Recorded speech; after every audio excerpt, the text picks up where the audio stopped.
ബിസ്മില്ലാഹിർ റഹ്മാനിർ റഹീം നഹ്മദുഹു വനുസല്ലി അലാ റസൂലിഹിൽ കരീം അമ്മാ ബഅദ്. കഴിഞ്ഞ ആയത്തുകളിൽ അള്ളാഹുവിൻ്റെ മാർഗത്തിൽ പോരാടുകയും ഹിജ്റ ചെയ്തതുമായ സഹാബാക്കൾ വലിയ പ്രതിഫലമുള്ളവരും വലിയ സ്ഥാനമുള്ളവരുമാണെന്ന കാര്യം അള്ളാഹു അറിയിക്കുകയുണ്ടായി. തുടർന്നുള്ള ആയത്തുകളിൽ അള്ളാഹു തആല ഭൗതികതയേക്കാൾ കൂടുതൽ അള്ളാഹുവിൻ്റെ കൽപ്പനകൾക്കും നബി തങ്ങൾ സല്ലല്ലാഹു അലൈഹി വസല്ലമക്കും സ്ഥാനം നൽകണമെന്ന് അറിയിക്കുകയാണ്. യാ അയ്യുഹല്ലദീന ആമനൂ ലാ തത്തഖിദൂ ആബാഅക്കും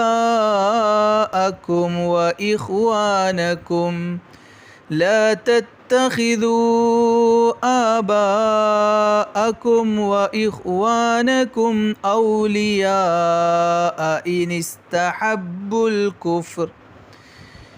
استحبوا الكفر على الإيمان ومن يتولهم منكم فأولئك هم الظالمون. സത്യവിശ്വാസികളെ, നിങ്ങളുടെ പിതാക്കളും സഹോദരങ്ങളും സത്യവിശ്വാസത്തേക്കാൾ സത്യനിഷേധത്തിന് മുൻഗണന നൽകിയാൽ അവരെ നിങ്ങൾ ആത്മമിത്രങ്ങളാക്കരുത്.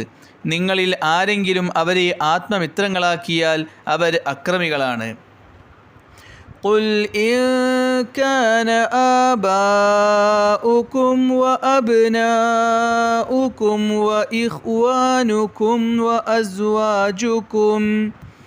وأزواجكم وعشيرتكم وأموال اقترفتموها وتجارة تخشون كسادها ومساكن ترضونها أحب إليكم من الله ورسوله وجهاد في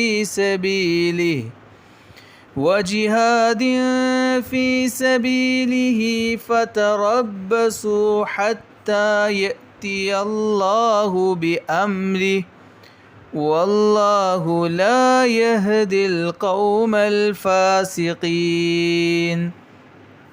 പറയുക, നിങ്ങളുടെ പിതാക്കളും മക്കളും സഹോദരങ്ങളും ഇണകളും കുടുംബവും നിങ്ങൾ സമ്പാദിച്ച സമ്പത്തും നഷ്ടം ഭയക്കുന്ന കച്ചവടവും തൃപ്തിപ്പെടുന്ന ഭവനവും അള്ളാഹുവിനേക്കാളും അവൻ്റെ റസൂലിനേക്കാളും അവൻ്റെ മാർഗത്തിലുള്ള പോരാട്ടത്തെക്കാളും നിങ്ങൾക്ക് പ്രിയങ്കരമാണെങ്കിൽ അള്ളാഹു തീരുമാനം കൊണ്ടുവരുന്നതിനെ പ്രതീക്ഷിച്ചുകൊള്ളുക.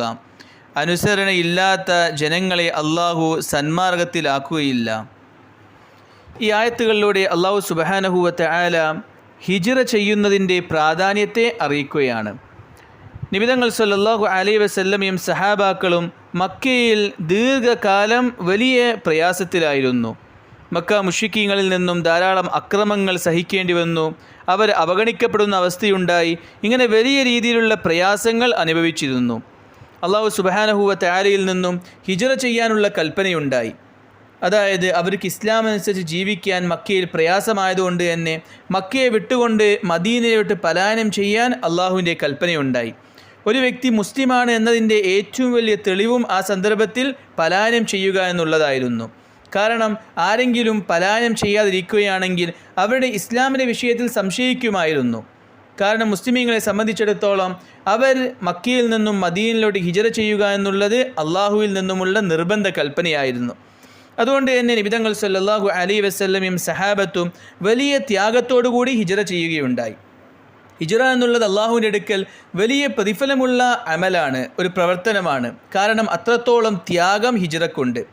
നാം ഒന്ന് ചിന്തിച്ചു നോക്കിയാൽ മതി. അള്ളാഹുവിൻ്റെ ദീനിന് വേണ്ടി മാത്രം ജീവിതത്തിൽ ദീൻ നിലനിർത്താനും ദീനിനെ വളർത്താനും ഈ ഒരു ലക്ഷ്യത്തിൽ മാത്രം ഒരു ഭൗതികമായ ലക്ഷ്യങ്ങളുമില്ലാതെ സ്വന്തം നാട്, സ്വന്തം കുടുംബം, സ്വന്തം വീട്, സ്വന്തം സ്വത്ത് ഇതെല്ലാം ഉപേക്ഷിച്ചുകൊണ്ട് ഒന്നുമില്ലാത്തവരായി മറ്റൊരു നാട്ടിലോട്ട് പലായനം ചെയ്യുകയാണ്. മക്കയിൽ വീടുണ്ട്, മക്കയിൽ സ്വത്തുണ്ട്, മക്കയിൽ കുടുംബമുണ്ട്, മക്കയിൽ കച്ചവടമുണ്ട്. ഇതെല്ലാം അള്ളാഹുവിന് വേണ്ടി മാത്രം ഉപേക്ഷിച്ചുകൊണ്ട് മറ്റൊരു നാട്ടിലോട്ട് പലായനം ചെയ്യുകയാണ്. ഇത് വലിയൊരു ത്യാഗമേറിയ പ്രവർത്തനമാണ്. അതുകൊണ്ട് തന്നെ അള്ളാഹു സുബ്ഹാനഹു വ തആല മുഹാജിരീങ്ങൾക്ക് ഹിജറ ചെയ്തവർക്ക് വലിയ പ്രതിഫലങ്ങൾ വാഗ്ദാനം ചെയ്യുകയും ചെയ്തു. ഹിജറ ചെയ്യുമ്പോൾ സ്വാഭാവികമായി മാതാപിതാക്കളെ ഉപേക്ഷിക്കേണ്ടി വന്ന സഹാബാക്കളുണ്ടായിരുന്നു, ഭാര്യ മക്കളെ ഉപേക്ഷിക്കേണ്ടി വന്ന സഹാബാക്കളുണ്ടായിരുന്നു, തങ്ങളുടെ കച്ചവടത്തെ ഉപേക്ഷിക്കേണ്ടി വന്ന സഹാബാക്കളുണ്ടായിരുന്നു, തങ്ങളുടെ നല്ല വീടുകൾ ഉപേക്ഷിക്കേണ്ടി വന്ന സഹാബാക്കളുണ്ടായിരുന്നു. അതുകൊണ്ട് തന്നെ അല്ലാഹു തആല പറയുകയാണ്, നിങ്ങളുടെ മാതാപിതാക്കളെക്കാളും നിങ്ങളുടെ സഹോദരങ്ങളെക്കാളും നിങ്ങളുടെ കുടുംബക്കാരെക്കാളും നിങ്ങളുടെ ഭാര്യ മക്കളെക്കാളും നിങ്ങളുടെ കച്ചവടത്തെക്കാളും നിങ്ങളുടെ വീടുകളെയും നിങ്ങളുടെ പാർപ്പിടങ്ങളെക്കാളും നിങ്ങൾ കൂടുതലായി സ്നേഹിക്കേണ്ടത് അള്ളാഹുവിനെ ആയിരിക്കണം, അള്ളാഹുവിൻ്റെ റസൂലായ നബി തങ്ങൾ സല്ലല്ലാഹു അലൈഹി വസല്ലമയായിരിക്കണം. അള്ളാഹുവിൻ്റെ കൽപ്പനകൾപ്പെട്ട പ്രധാനപ്പെട്ട കൽപ്പനയായ പലായനം ചെയ്യുക എന്ന പ്രവർത്തനത്തെ ആയിരിക്കണമെന്ന് ഈ ആയത്തിലൂടെ അള്ളാഹു അറിയിക്കുകയാണ്. അതുകൊണ്ട് ഒരു മുസ്ലിമിനെ സംബന്ധിച്ചിടത്തോളം അള്ളാഹുവിൻ്റെ കൽപ്പനകൾക്കാണ് ഏറ്റവും സ്ഥാനം നൽകേണ്ടതെന്ന് ഈ ആയത്തുകളിലൂടെ അള്ളാഹു അറിയിക്കുകയാണ്. സ്വാഭാവികമായി ഹിജറയുടെ കൽപ്പന വന്നപ്പോൾ പല ആളുകളുടെ മനസ്സിലും അവരുടെ മാതാപിതാക്കൾ ഉപേക്ഷിക്കുന്ന വിഷയത്തിലും അവരുടെ സമ്പത്ത് ഉപേക്ഷിക്കുന്ന വിഷയത്തിലും വലിയ പ്രയാസമുണ്ടായിരുന്നു. അതിനെ എതിർത്തുകൊണ്ട് അള്ളാഹു പറയുകയാണ്, നിങ്ങളുടെ മനസ്സിൽ ഒരിക്കലും ഈ ഭൗതികമായ കാര്യങ്ങൾ ഉപേക്ഷിക്കുന്നതിൽ നിന്നും പ്രയാസമുണ്ടാവാൻ പാടില്ല. കാരണം ഇതിനേക്കാളെല്ലാം നിങ്ങൾ സ്നേഹിക്കേണ്ടത് അള്ളാഹുവിനെയും റസൂലിനെയും ആയിരിക്കണം. അതുകൊണ്ട് അള്ളാഹുവിൻ്റെ കൽപ്പന വരുമ്പോൾ ആ കൽപ്പനകൾക്കാണ് മുൻഗണന നൽകേണ്ടത്. ഇത് ഉപേക്ഷിക്കുന്നതിൽ നിന്നും നിങ്ങൾ ഒരിക്കലും പ്രയാസപ്പെടാനോ ഭയപ്പെടാനോ പാടില്ല എന്ന് ഈ ആയത്തിലൂടെ അള്ളാഹു സുബ്ഹാനഹു വ തആല അറിയിക്കുകയാണ്. പരിശുദ്ധ ഖുർആനിൽ തന്നെ പല ആയത്തുകളിലും മാതാപിതാക്കളെ അനുസരിക്കുന്ന വിഷയത്തിലും മാതാപിതാക്കളെ കൂടെ നിർത്തുന്ന വിഷയത്തിലും മാതാപിതാക്കളുടെ കടമകൾ പൂർത്തിയാക്കുന്ന വിഷയത്തിലും ഭാര്യ മക്കളോടുള്ള കടമകൾ പൂർത്തിയാക്കുന്ന വിഷയത്തിലും അവർക്ക് വേണ്ട കാര്യങ്ങൾ ചെയ്തു കൊടുക്കുന്ന വിഷയത്തിലും സഹോദരന്മാരോടുള്ള കടമയുടെ വിഷയത്തിലും അയൽവാസികളോടുള്ള കടമയുടെ വിഷയത്തിലും ഇങ്ങനെ ഓരോ കാര്യങ്ങളെപ്പറ്റിയും ഊന്നിക്കൊണ്ട് അള്ളാഹു പല ആയത്തുകളിലൂടെയും അറിയിച്ചിരുന്നുണ്ട്. എത്രത്തോളം എന്ന് വെച്ചാൽ മാതാപിതാക്കൾക്ക് മനസ്സിൽ പ്രയാസമുണ്ടാക്കുന്ന രീതിയിൽ എന്ന വാക്കുപോലും പറയാൻ പാടില്ല. അവരുടെ മുമ്പിൽ നിങ്ങൾ വിനയത്തോടു കൂടി കഴിയണം. നിങ്ങളുടെ ഭാര്യ മക്കളോട് ഏറ്റവും നല്ല രീതിയിൽ വർത്തിക്കണം. അവരെ നിങ്ങൾ ബുദ്ധിമുട്ടിക്കാൻ പാടില്ല. ഇങ്ങനെ പല അധ്യാപനങ്ങളും പല കൽപ്പനകളും പരിശുദ്ധ ഖുർആനിലുണ്ട്. പക്ഷേ ഇതൊന്നും ഒരിക്കലും അള്ളാഹുവിനെയും റസൂലിനെയും കൽപ്പനയേക്കാൾ വലുതാവാൻ പാടില്ല. അതുകൊണ്ടാണ് പരിശുദ്ധ ഖുർആനിൽ തന്നെ അല്ലാഹു സുബ്ഹാനഹു വ തആല മാതാപിതാക്കളെ എതിർക്കാനുള്ള ഒരേയൊരു അനുവാദം നൽകുന്ന സന്ദർഭം എന്നുള്ളത് അവർ അള്ളാഹുവിനും റസൂലിനും എതിരായി പ്രവർത്തിക്കാൻ കൽപ്പിക്കുമ്പോഴാണ്. അള്ളാഹു വിലക്കിയ കാര്യം പ്രവർത്തിക്കാൻ ആരെങ്കിലും കൽപ്പിക്കുകയാണെങ്കിൽ, അള്ളാഹുവിൻ്റെ കൽപ്പന പൂർത്തിയാക്കുന്നതിൽ നിന്നും ആരെങ്കിലും തടയുകയാണെങ്കിൽ അവിടെ സ്ഥാനം നൽകേണ്ടത് അള്ളാഹുവിൻ്റെ കൽപ്പന പൂർത്തിയാക്കുന്നതിനായിരിക്കണം. അവിടെ മാതാപിതാക്കളുടെ വാക്കിനോ മക്കളുടെ വാക്കിനോ ഭാര്യയുടെ വാക്കിനോ മറ്റെന്തെങ്കിലും ഭൗതികമായ നേട്ടങ്ങൾക്കോ സ്ഥാനം കൊടുക്കാൻ പാടില്ല. കാരണം മാതാപിതാക്കളെക്കാളും മക്കളെക്കാളും ഭാര്യയെക്കാളും കച്ചവടത്തെക്കാളും എല്ലാം നമുക്ക് ഏറ്റവും വലുത് അള്ളാഹുവും റസൂൽ സല്ലല്ലാഹു അലൈഹി വസല്ലമയുമാണ്. നബി തങ്ങൾ സല്ലല്ലാഹു അലൈഹി വസല്ലം പഠിപ്പിച്ചെടുക്കുകയുണ്ടായി, ലാ യുഅ്മിനു അഹദുക്കും ഹത്താ അകൂന അഹബ്ബു ഇലൈഹി മിൻ വാലിദിഹി വ വലദിഹി വന്നാസി അജ്മഈൻ. നിങ്ങൾ ഓരോ ആളുകൾക്കും നിങ്ങളുടെ മാതാപിതാക്കളെക്കാളും മക്കളെക്കാളും ലോകത്തുള്ള മുഴുവൻ ജനങ്ങളെക്കാളും ഞാൻ പ്രിയങ്കരാകുന്നത് വരെ നിങ്ങളാരും യഥാർത്ഥ വിശ്വാസിയായി തീരുന്നതല്ല. അതുകൊണ്ട് വിശ്വാസം പൂർത്തിയാവണമെങ്കിൽ അള്ളാഹുവിൻ്റെ കൽപ്പനകൾക്ക് മുൻഗണന നൽകുക, നബി തങ്ങൾ സല്ലല്ലാഹു അലൈഹി വസല്ലമക്ക് മുൻഗണന നൽകുക എന്നുള്ളത് ഏറ്റവും അത്യാവശ്യമായ കാര്യമാണ്. അതുകൊണ്ട് അല്ലാഹു തആല സഹാബാക്കളെ അറിയിക്കുകയാണ്, ഹിജ്റ എന്നുള്ളത്, പലായനം എന്നുള്ളത്, അല്ലെങ്കിൽ അള്ളാഹുവിൻ്റെ മാർഗത്തിൽ പോരാടുക എന്നുള്ളത് അത് അള്ളാഹുവിൽ നിന്നും നിങ്ങൾക്കുള്ള കൽപ്പനയാണ്. ആ സന്ദർഭത്തിൽ നിങ്ങൾ നിങ്ങളുടെ മാതാപിതാക്കളുടെ വാക്കിലോട്ടോ നിങ്ങളുടെ സന്താനങ്ങളുടെ വാക്കിലോട്ടോ മറ്റ് ഭൗതികമായ കച്ചവടത്തിലോട്ടോ ഏർപ്പാടിലോട്ടോ നിങ്ങൾ നോക്കാൻ പാടില്ല. ആ സമയത്ത് അതിനെല്ലാം മാറ്റിവെച്ചുകൊണ്ട് അള്ളാഹുവിൻ്റെ കൽപ്പനകൾക്കാണ് നിങ്ങൾ മുൻഗണന നൽകേണ്ടത്. അതിനാണ് നിങ്ങളുടെ വിജയമെന്ന് അള്ളാഹു അറിയിക്കുകയാണ്. അതിനോട് ചേർത്തുകൊണ്ട് അള്ളാഹു തആല പറയുകയാണ്, ഇനി നിങ്ങൾ ആരെങ്കിലും അള്ളാഹുവിൻ്റെ കൽപ്പനയേക്കാൾ കൂടുതൽ സ്ഥാനം ഭൗതികമായ കാര്യങ്ങൾക്ക് നൽകുകയാണെങ്കിൽ, നിങ്ങളുടെ വീടിനും പാർപ്പിടത്തിനും നൽകുകയാണെങ്കിൽ, നിങ്ങളുടെ കച്ചവടത്തിന് നൽകുകയാണെങ്കിൽ, നിങ്ങളുടെ മാതാപിതാക്കൾക്ക് നൽകുകയാണെങ്കിൽ, അള്ളാഹു സുബ്ഹാനഹു വ തആലയിൽ നിന്നും തീരുമാനം വരുമ്പോൾ നിങ്ങൾ പരാജയപ്പെട്ടു പോകുന്നതാണ്. ഈ ഒരു കാര്യം ചരിത്രത്തിൽ നമുക്ക് മനസ്സിലാക്കാനും പറ്റും. നബി തങ്ങൾ സല്ലല്ലാഹു അലൈഹി വസല്ലമക്കും സഹാബത്തിനും മക്കം ഫതഹിൻ്റെ തീരുമാനമുണ്ടായി. മക്കയെ അവർ കീഴ്പ്പെടുത്തുന്ന അവസ്ഥയുണ്ടായി.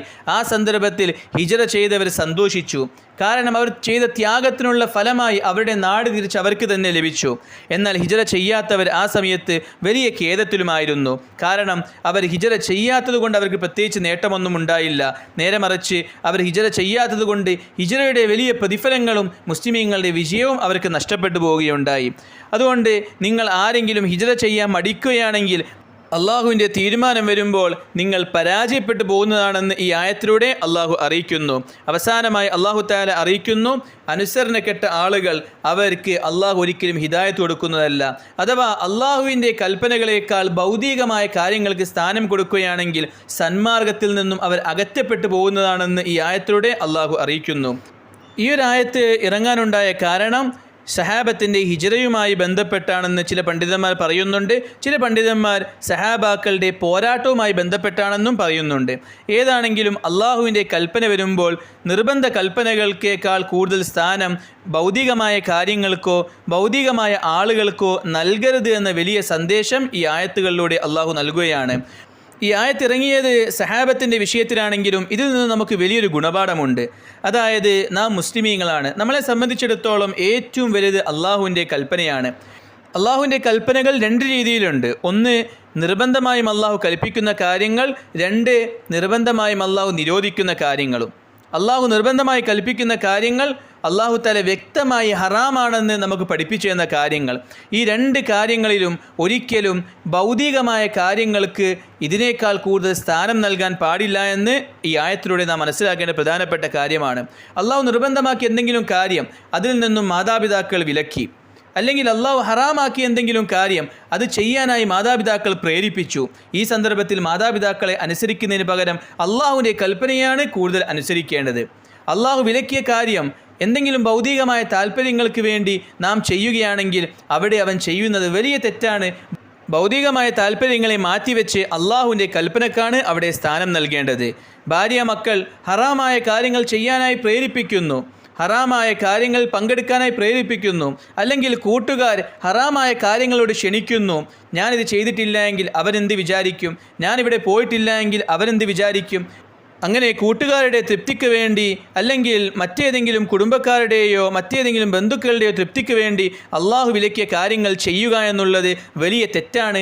അവിടെ സ്ഥാനം നൽകേണ്ടത് അള്ളാഹുവിൻ്റെ കൽപ്പനക്കായിരിക്കണം. അങ്ങനെയാണ് യഥാർത്ഥ വിശ്വാസി ചെയ്യേണ്ടത്. അല്ലാത്ത പക്ഷം അവരിൽ നിന്നും സന്മാർഗത്തിൻ്റെ കവാടം അടക്കപ്പെടുന്നതാണെന്ന കാര്യം ഈ ആയത്തിലൂടെ അള്ളാഹു സുബ്ഹാനഹു വ തആല അറിയിക്കുകയാണ്. ചുരുക്കി പറയുകയാണെങ്കിൽ ഈ ആയത്തിൽ നിന്ന് നാം മനസ്സിലാക്കേണ്ട പ്രധാനപ്പെട്ട കാര്യം, ഓരോ കാര്യം ചെയ്യുമ്പോഴും ഇവിടെ അള്ളാഹുവിൻ്റെ കൽപ്പന എന്താണോ അതിന് മുൻഗണന നൽകിക്കൊണ്ട് കാര്യങ്ങൾ ചെയ്യുക. എന്നാൽ ഭൗതികമായ കാര്യങ്ങളും നമുക്ക് അതിനോടൊപ്പം ലഭിക്കും. എന്നാൽ ഭൗതികമായ കാര്യങ്ങൾക്ക് സ്ഥാനം നൽകി അള്ളാഹുവിൻ്റെ കൽപ്പനകളെ മാറ്റി നിർത്തുകയാണെങ്കിൽ അവർക്ക് പരാജയമായിരിക്കും. സന്മാർഗത്തിൻ്റെ കവാടങ്ങളിൽ നിന്നും അവർ അകറ്റപ്പെടുന്നതാണെന്ന കാര്യവും ഈ ആയത്തിലൂടെ അള്ളാഹു സുബ്ഹാനഹു വ തആല അറിയിക്കുകയാണ്. അള്ളാഹു തആല പരിശുദ്ധ ഖുർആൻ മനസ്സിലാക്കാനും അതനുസരിച്ച് ജീവിക്കാൻ തൗഫീഖ് നൽകുമാറാകട്ടെ. വാഖിറു ദഅവാന അൽഹംദുലില്ലാഹി റബ്ബിൽ ആലമീൻ.